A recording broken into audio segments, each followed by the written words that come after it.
देखो बेटा, कोई भी रिएक्शन हो रही होती तो क्या होता है, रिएक्टेंट से हमारा प्रोडक्ट बनता है, ठीक है ना। हमेशा रिएक्टेंट से हमारा प्रोडक्ट बनता है। मगर एंडोथर्मिक और एक्सोथर्मिक में डिफरेंस कहाँ आ जाता है। एंडोथर्मिक रिएक्शंस में हम रिएक्टेंट्स जो होते हैं हमारे, वो हीट एब्जॉर्ब करते हैं प्रोडक्ट बनाने के लिए।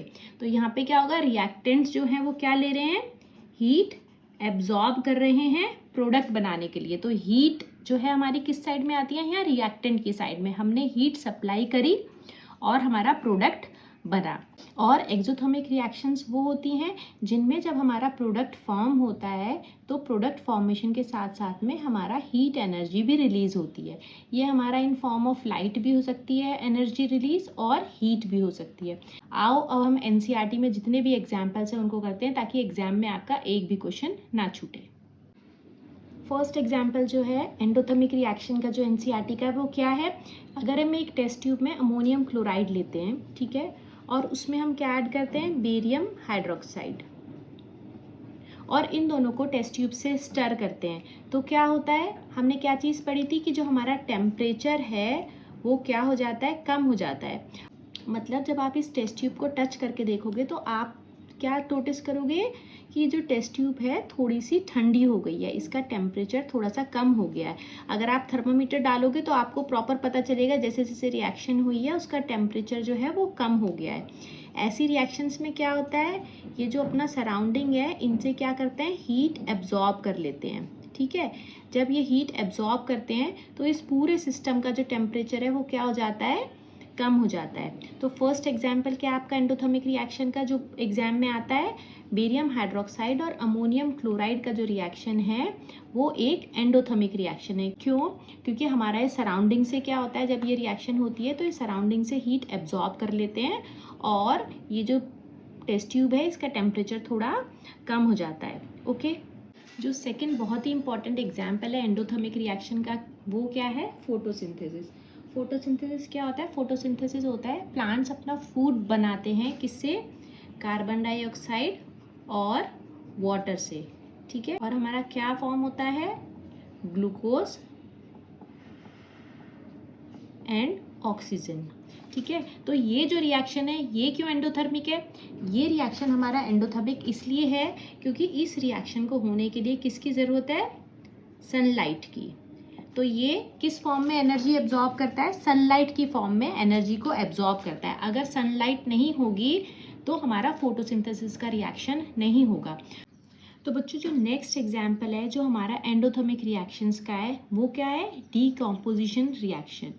डीकॉम्पोजिशन रिएक्शंस हमारी 3 तरीके की होती हैं और हमें हर किसी में क्या होता है, एनर्जी प्रोवाइड करनी पड़ती है ताकि हमारा जो कंपाउंड है वो डीकम्पोज हो जाए। ये 3 एग्जाम्पल्स हैं आपके किसके, डीकम्पोजिशन रिएक्शन के। फर्स्ट क्या है, कैल्शियम कार्बोनेट का डीकम्पोजिशन। अगर हम कैल्शियम कार्बोनेट को ऐसे ही रखेंगे तो क्या है, डीकम्पोज हो जाएगा, नहीं। इस रिएक्शन को होने के लिए हमें उसे क्या देना पड़ेगा, हीट देनी पड़ेगी। बेटा जब हम हीट प्रोवाइड कर रहे हैं तो हम उसे या तो यहाँ पे लिख सकते हैं या हम एरो पे लिख सकते हैं। अगर हम एरो पे लिख रहे हैं इसका मतलब हम उसे हीट प्रोवाइड कर रहे हैं। तो अगर हम कैल्शियम कार्बोनेट को हीट करेंगे तो हमारा कार्बन डाइऑक्साइड और कैल्शियम ऑक्साइड फॉर्म होगा। अगर हम हीट नहीं करेंगे तो ये रिएक्शन नहीं होगी। तो इस रिएक्शन को होने के लिए क्या चाहिए, हीट चाहिए, हमें हीट सप्लाई करनी पड़ेगी, इसलिए एंडोथर्मिक रिएक्शन है। एक और एग्जाम्पल है, क्या है, सिल्वर ब्रोमाइड का डिकम्पोजिशन इन सिल्वर और ब्रोमीन। ओके, होता क्या है, जब हम सिल्वर ब्रोमाइड को सनलाइट में रखते हैं तो वो हमारा डिकम्पोज हो जाता है। अगर हम इसे सनलाइट में नहीं रखेंगे तो ये डिकम्पोज नहीं होगा। इसका मतलब क्या हुआ कि इस रिएक्शन को होने के लिए एनर्जी चाहिए इन फॉर्म ऑफ सनलाइट। तो ये रिएक्शन भी क्या है, एंडोथर्मिक रिएक्शन, क्योंकि एनर्जी एब्जॉर्ब कर रहा है in form of sunlight. Similarly आप देखो डिकम्पोजिशन ऑफ वाटर पढ़ा है आपने, यहाँ हम क्या पास करते हैं, यहाँ पे हम करंट पास करते हैं। इसका मतलब इस रिएक्शन को होने के लिए किसकी ज़रूरत है, इलेक्ट्रिसिटी की ज़रूरत है। ऐसे ही हम ग्लास में अगर वाटर रखते हैं तो क्या वो रिएक्शन अपने आप हो जाती है, वो हमारा वाटर रखा डिकम्पोज हो जाता है, नहीं होता है ना। मतलब ये रिएक्शन खाली तभी होगा जब हम उसको एनर्जी प्रोवाइड करेंगे in form of electricity. Okay, ये सब आपके किसके एग्जाम्पल हैं? डीकम्पोजिशन रिएक्शन के। तो अगर आपके एग्जाम में कोई भी आती है डीकम्पोजिशन रिएक्शन लिखी हुई, जैसे लेड नाइट्रेट का आता है या फेरस सल्फेट का आता है, और कोई भी डीकम्पोजिशन रिएक्शन आती है, तो आप उसमें सिंपली लिख देंगे वो कैसा रिएक्शन है? एंडोथर्मिक रिएक्शन है। ये जो एरो के ऊपर हीट, सनलाइट और करंट लिखा हुआ है, इसका मतलब ही ये है कि हमें इनको ये एनर्जी प्रोवाइड करनी पड़ रही है रिएक्शन होने के लिए। अब हम करते हैं एक्सोथर्मिक रिएक्शंस के एग्जांपल्स। फर्स्ट एग्जांपल जो एक्सोथर्मिक रिएक्शन का जो आपकी बुक में है वो क्या है? अगर हम एक कोनिकल में जिंक ग्रैन्यूल्स लेते हैं और उसमें हम डाइल्यूट एसिड ऐड करते हैं, तो हमने क्या पढ़ा था कि जब ये दोनों आपस में रिएक्ट करते हैं तो हमारा एक तो गैस फॉर्म होती है, हाइड्रोजन गैस फॉर्म होती है, ठीक है, साथ में हीट रिलीज होती है। और ये कैसे पता चलता है हीट रिलीज हो रही है?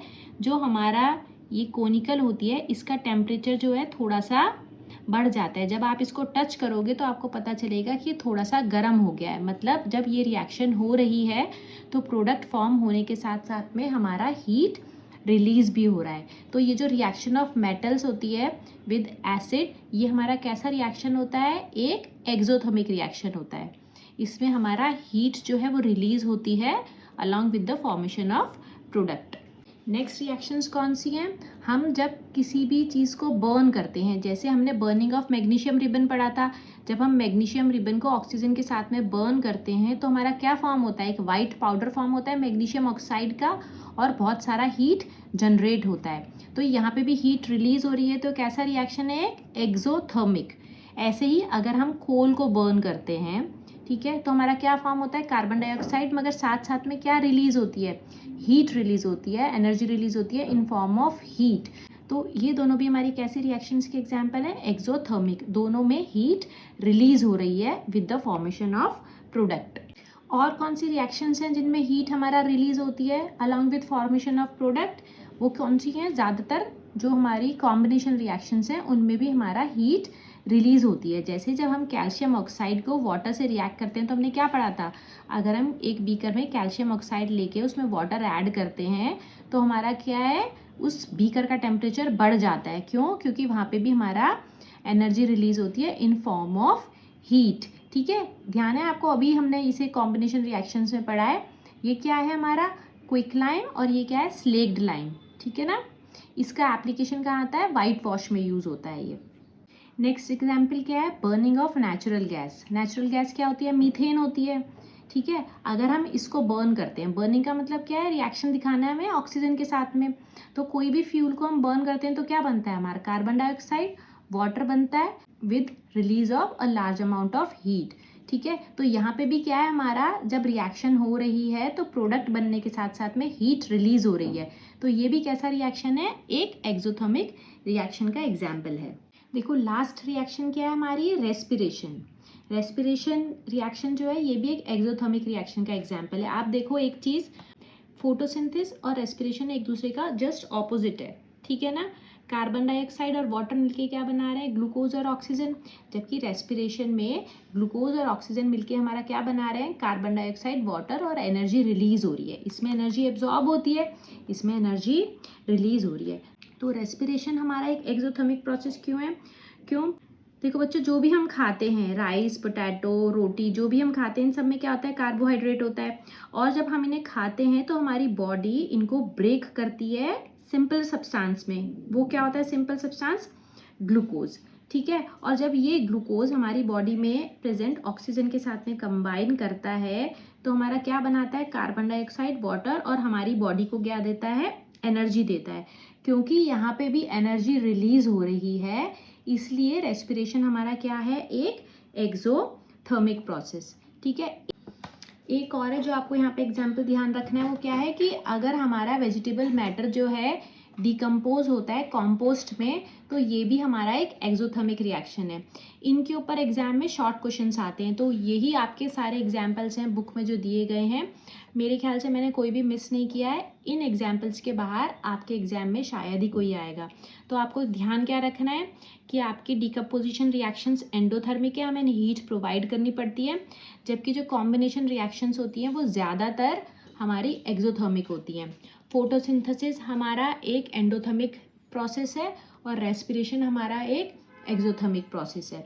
और अगर वेजिटेबल मैटर जो है कंपोस्ट में डिकम्पोज हो रहे हैं वो भी एक एक्सोथर्मिक प्रोसेस है। ठीक है, तो बेटा होपफुली आपको एंडोथर्मिक और एक्सोथर्मिक रिएक्शंस जो है ये पूरी समझ आई होंगी। अब हम नेक्स्ट क्लास में मिलेंगे।